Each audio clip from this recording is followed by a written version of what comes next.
안녕하십니까? 오늘 회원사 업무 설명의 책자 해설을 맡은 저는 대한전문건설협회 강원도의 이정환 과장입니다. 해마다 도내 5개 권역에서 회원사 여러분을 모시고 대면 강의를 진행하였으나 작년부터 계속된 코로나 사태로 인해 작년에 이어 올해도 대면 강습회 개최는 힘들 것으로 보여 영상 강의로 대체하는 점 널리 이해해 주시길 바랍니다.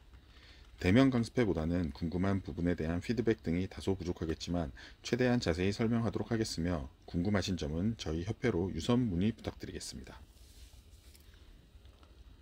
첫 번째 강연은 국토교통부에서 추진 중인 건설산업 생산구조 혁신과 관련된 내용을 설명해 드릴 예정입니다.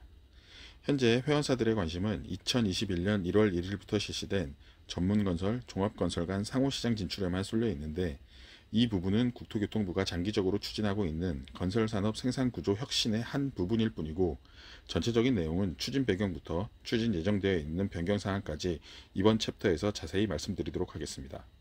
우편으로 배부된 교재 5페이지부터 13페이지까지의 내용입니다.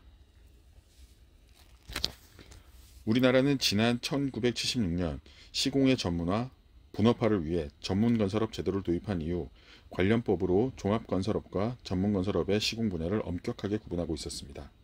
이로 인해 시공기술의 고도화, 현장 관리의 효율성 측면에서는 효과를 거두었으나 오랜 시간 동안 서로의 업역이 고착화되면서 각종 부작용이 발생하였습니다.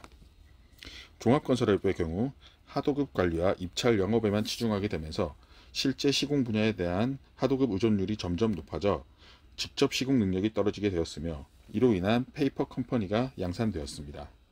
또한 전문 건설업의 경우 수직적 원하도급 관계가 고착화되면서 저가 하도급, 위험 손실의 외주화 등 불공정 관행이 확산되었습니다.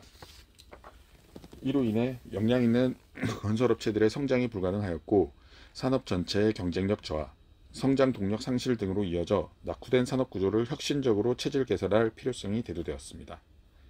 국토교통부는 고질적인 원하도급 문제의 근원이 법으로 차단하고 있는 칸막이식 시공 자격 구분에 있다고 보고 발주자가 직접 시공 능력이 있는 건설업체를 선택할 수 있도록 산업 구조를 전면 개편할 계획을 가지고 지난 2018년 6월 28일 건설산업 생산구조 혁신 방안을 발표하였습니다. 국토부는 4가지 틀에서 혁신 방안을 발표하였는데 첫 번째는 전문 종합 간의 업역 규제 폐지, 두 번째는 전문건설업 대업종화, 세 번째는 시설물 유지관리업 개편, 네 번째는 분담이행 방식 공동도급제도의 활성화, 일명 컨소시엄 제도의 도입으로 규정하였습니다. 그리고 2018년 12월 31일 건설산업기본법을 종합전문업역규제 폐지를 골자로 하여 이미 개정이 완료되었습니다.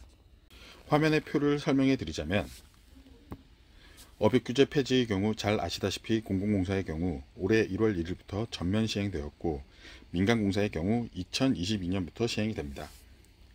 이에 맞춰 시설물 유지관리업을 제외한 총 28개의 전문건설 업종이 2022년부터 14개 업종으로 통합이 되어 대업종화를 이루게 되며 시설물 유지관리업의 경우 2022년부터 2023년 말까지 자율적으로 종합 또는 전문건설업으로 전환하게 됩니다.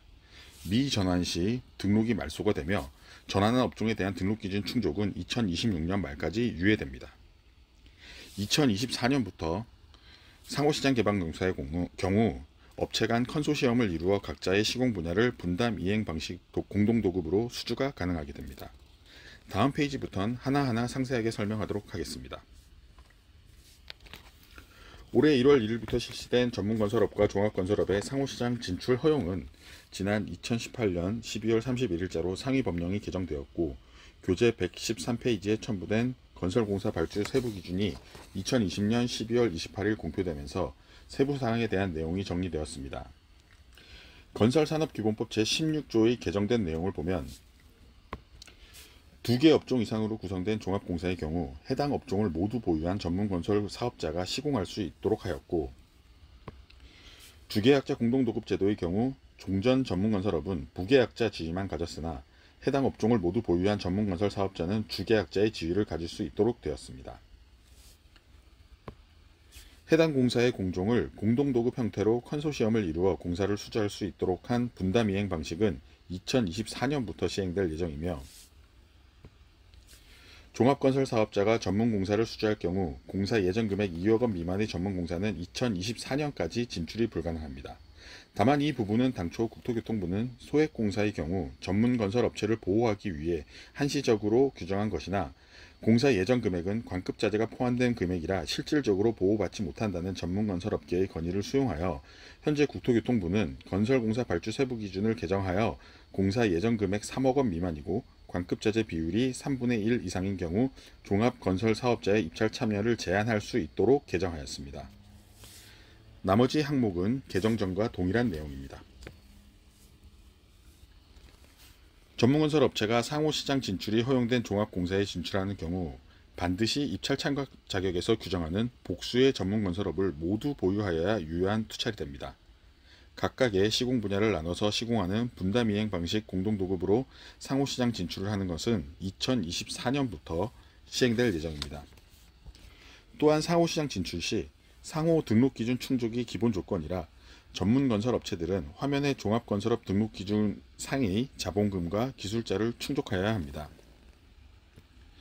토목공사업의 경우 자본금 5억에 기술자는 중급 이상 2명을 포함하여 토목 분야 초급 기술자 6명 이상을 보유해야 하며, 건축공사업의 경우 자본금 3억 5천만 원에 기술자는 중급 이상 2명을 포함한 건축 분야 초급 기술자 5명 이상을 보유해야 합니다. 조경공사업의 경우 자본금은 5억이지만 기술자에서 중급 이상 2명을 포함하여 조경 분야 초급 기술자 4명 이상의 토목 분야 초급 이상 1명, 건축 분야 초급 이상 1명을 각각 보유해야 합니다.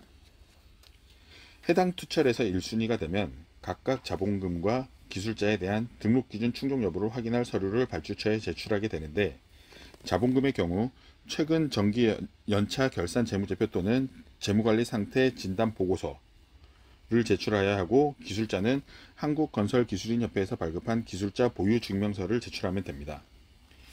자본금 확인 서류의 경우 당사가 보유한 여러 개의 전문건설업 면허 등록 기준만으로 종합의 등록 기준을 넘어서는 경우 협회에서 발급한 확인서 등을 통해 등록 기준 확인 절차를 간소화하였습니다. 상호시장 진출과 관련된 설명에 이어 내년부터 시행 예정인 전문건설업 업종 개편, 일명 대업종화에 대해서 설명하도록 하겠습니다. 국토교통부는 현재 29개 전문건설업 업종 중 시설물 유지관리업을 폐지하고 28개의 업종에서 시공의 유사성, 공종간 연계성을 감안하여 전문건설 업종을 14개로 통합하여 운영할 예정이며, 이는 발주자의 선택권 강화에 그 목적을 두고 있습니다. 교재 8페이지를 통해 확인할 수 있듯이 종전의 철근 콘크리트 공사업과 상하수도 설비 공사업을 제외한 모든 업종들이 유사 업종과 통합됨을 알 수 있으며, 이는 전문건설 업종을 보유한 업체들이 시공 가능한 범위를 넓혀주어 종합건설업과의 경쟁이 좀 더 수월해질 수 있도록 하는 데 목적이 있으며, 주력 분야 공시제도를 추후 도입하면 직접 시공을 하고 있는 전문건설업의 경쟁력 확보가 될 것으로 예상됩니다.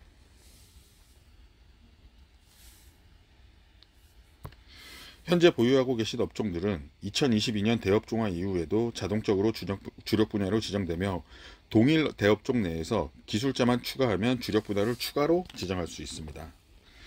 동일 대업종 내에서 주력 분야를 추가할 경우에는 추가 자본금이 면제되고, 해당 주력 분야에서 요구되는 기술자 중에서 1명을 중복 인정해 주어 기술자 부담을 크게 완화하였습니다. 대업종화에 대한 논의가 국토교통부에서 시작되었을 때 전문건설업계 내부에서도 우려의 목소리가 많았으나, 국토교통부는 2022년부터 시행되는 전문건설업종의 대업종화뿐 아니라 궁극적으로는 2040년까지 건설업 등록은 전문, 종합 구분 없이 건설업이라는 하나의 업종으로 다 통합할 예정이고, 선진국형 건설업 등록 제도를 벤치마킹하여 현재 시행 예정인 주력 분야 공시제를 더욱 세분화하여 건설 회사들의 직접 시공 비율을 높이겠다는 것이 목표입니다. 회원사들 중에서 시설물 유지관리업을 가지고 계신 업체들이 많은 것으로 알고 있습니다. 시설물 유지관리업은 1990년대 끊이지 않고 발생하던 대형 건설 사고로 인해 건축물의 시공뿐 아니라 유지보수 역시 중요함을 인식하고 있던 차에 1994년 10월 발생한 성수대교 붕괴 사고를 계기로 인해 시설물 안전관리에 관한 특별법이 1995년 1월 5일 제정되었고, 이 법에 의해 탄생한 특수면허였습니다.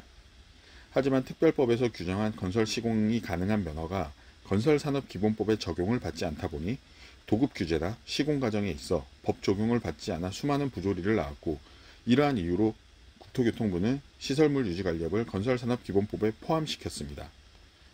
특별법에서 제정한 건설업 등록이 건설산업기본법에 편입되면서 종전의 건설업과 업역 관련하여 지속적으로 충돌하였고 이로 인한 분쟁이 계속 증가하였습니다.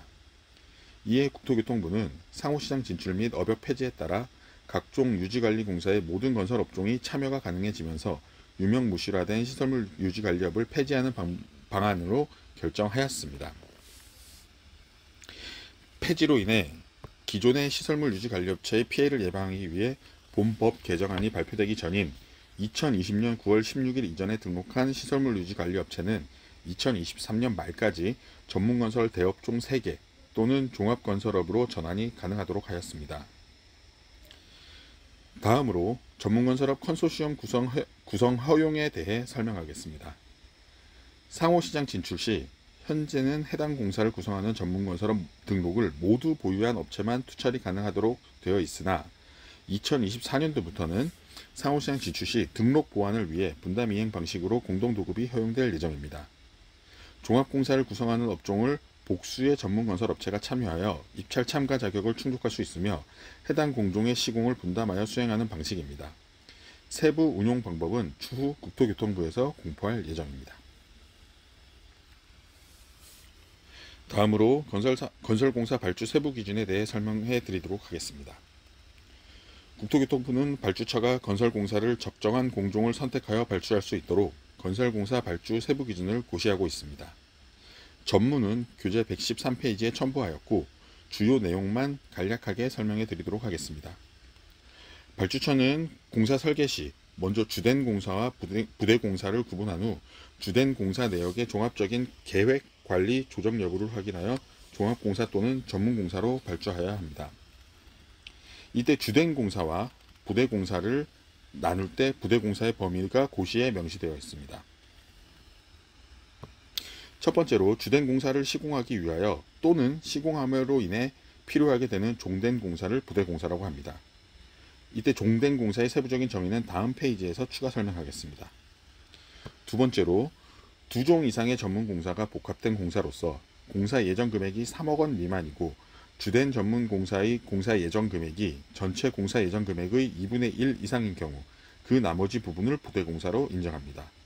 이 문구는 쉽게 설명하여 3억 원 미만 공사에서 공종별로 나누어 주공종이 50% 이상이면 해당 공종의 전문건설업으로 발주할 수 있다는 것을 의미합니다. 앞서 말씀드린 종된 공사를 부대 공사로 인정하기 위해선 다음의 조건들을 충족하여야 합니다.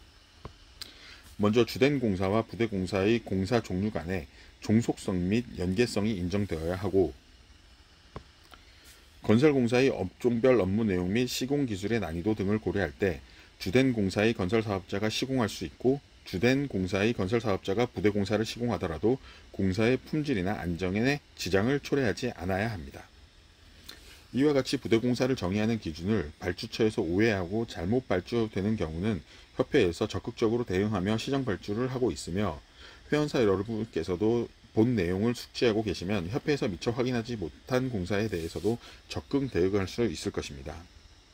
건설공사 발주 세부 기준에는 그 밖에도 상호시장 진출 허용 이후 필요한 세부 내용도 규정되어 있습니다. 상대시장 진출 시 등록 기준 확인 절차와 상대 업종 도급 시 직접 시공 준수 확인 절차, 상대 업종 실적 인정 특례 규정 등이 명시되어 있으므로 회원사께서는 해당 업무 처리 시 교재의 전문을 참고하시면 되겠습니다.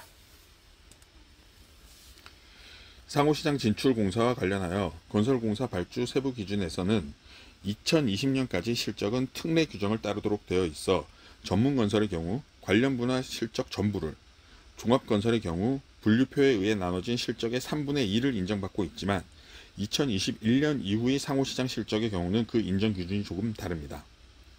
상호시장 진출 공사의 적격심사에는 상호시장에 진출하여 수행한 실적만 인정되게 되는데 그 내용을 표를 예를 들어 설명드리도록 하겠습니다. 먼저 몇 달 뒤인 2021년 7월 1일 이후에 입찰 공사 중 상호시장 개방 공사의 경우 2020년도까지는 지금과 마찬가지로 실적 모두를 인정받습니다.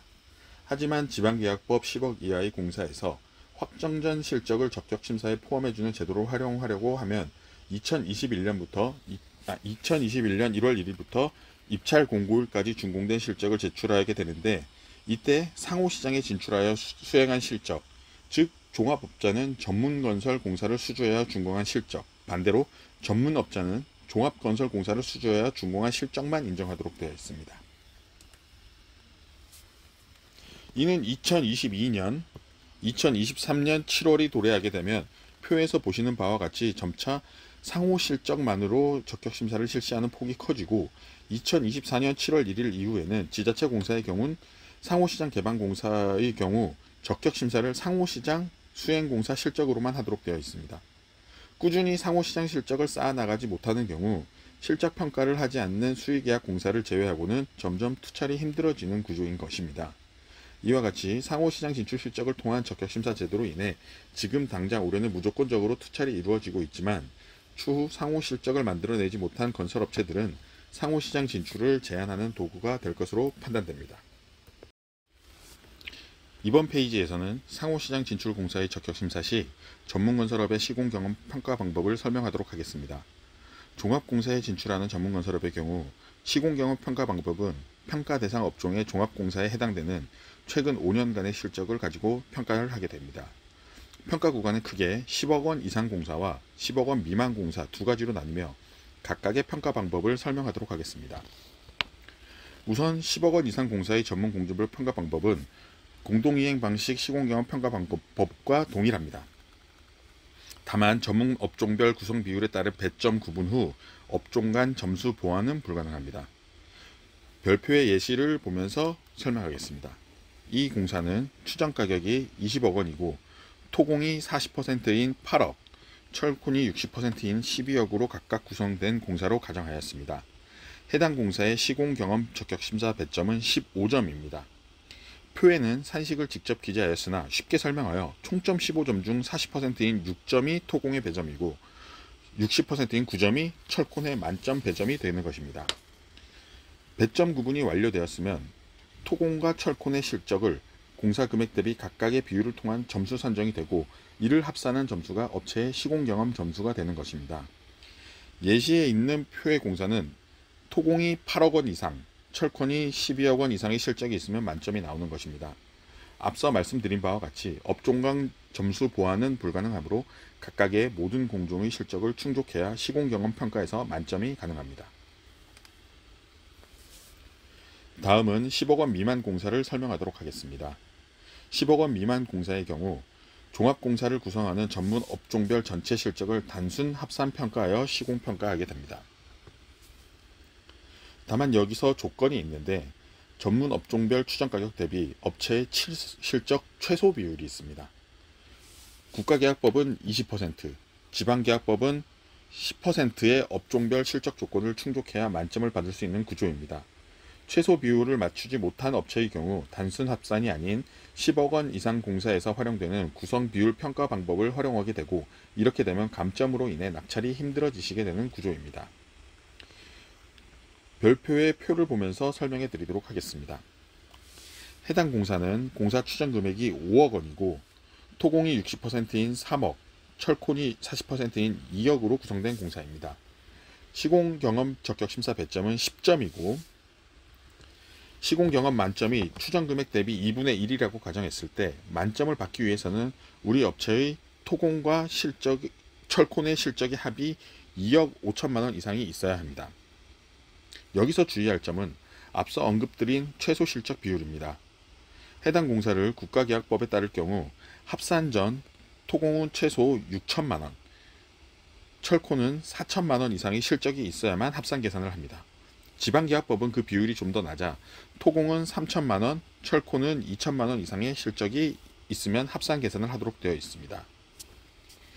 여기서 한 공종이라도 최소 실적 비율을 맞추지 못하게 되면 10억 이상 공사에서 계산하듯이 구성 비율 평가 방식으로 계산하게 되는 것입니다. 다음으로 경영상태 평가 방법을 설명해 드리겠습니다. 해마다 7월 1일이면 새로운 전문건설업 업종별 경영상태 평균 비율표가 공고됩니다. 실적 신고를 한 전국의 모든 업체들이 업종별 경영상태 평균을 산정하여 각각의 업종별로 따로 공고를 하는데, 상호시장 진출 허용 이후 공사를 구성하는 전문건설업 업종이 여러 개인 경우 그 기준을 정해줄 필요가 있었습니다. 이에 저희 협회에서는 업종별이 아닌 전체 전문건설 사업자의 경영상태 평균 비율표를 종합공사 입찰용으로 따로 공고하고 있으며 2019년도 말 기준 전문건설업체 사업자의 전체 경영상태 평균 비율표는 표에서 보시는 바와 같이 부채 비율 95.86%, 유동 비율 149.15%로 공고되어 있습니다. 상호시장 진출로 종합공사에 투자하실 경우에는 이 비율을 기준으로 경영상태를 평가하게 되며 10억 미만 공사에서는 표에 명시된 부채 비율, 유동 비율에 각각 100% 만족 시 만점이 받게 되며 10억 이상 공사에서는 부채 비율은 50% 이하, 유동 비율은 150% 이상을 만족시켜 만점을 받게 됩니다. 적격심사에서 가장 큰 비중을 차지하는 시공 경험과 경영 상태를 각각 설명해 드렸고, 그 다음으론 그 밖의 신인도 등에 관한 평가 방법을 설명하도록 하겠습니다. 우선 영업기간의 경우 해당 종합공사를 구성하는 여러 개의 전문공사 업종의 등록일 중 가장 빠른 날로부터 심사 기준일까지의 기간을 기준으로 평가하게 됩니다. 또한 신인도 평가에서 전문건설업과 해당이 없어 평가를 할 수 없는 조합원들의 경우 항목별 배점 한도 및 배점 등을 조정하여 전문건설업체의 경우는 기본 점수를 부여하게 됩니다. 50억 원 이상의 종합공사의 경우 하도급 관리 계획 등의 적정성 평가가 배점으로 들어가게 되는데, 전문건설업은 직접 시공이 원칙이므로 직접 시공 시 전문건설업체는 배점 한도 즉 만점을 부여합니다. 마지막으로 입찰 관련 업무를 많이 해오신 분들은 잘 알고 계실 텐데, 이번 상호시장 개방을 앞두고 국가계약법, 지방계약법 모두 종합공사와 전문공사의 적격심사 금액별 평가 구간을 동일하게 합쳤습니다. 이로 인해 종전 낙찰 하한율이 종합은 10억 원 미만은 87.745%였고 전문은 3억 원 미만이 87.745%였는데, 이게 일원화되면서 전문건설공사도 3억 원 이상 10억 원 미만 공사에서 87.745%로 낙찰 하한율이 종전보다 1% 상향한 효과를 얻게 되었습니다. 투철 업무를 하실 때 이 점 유의하시기 바랍니다. 이상으로 2021년 회원사 업무 설명을 대체하여 마련한 해설자료 1장 건설산업 생산구조 혁신 방안에 관한 강의를 마치도록 하겠습니다. 수고하셨습니다.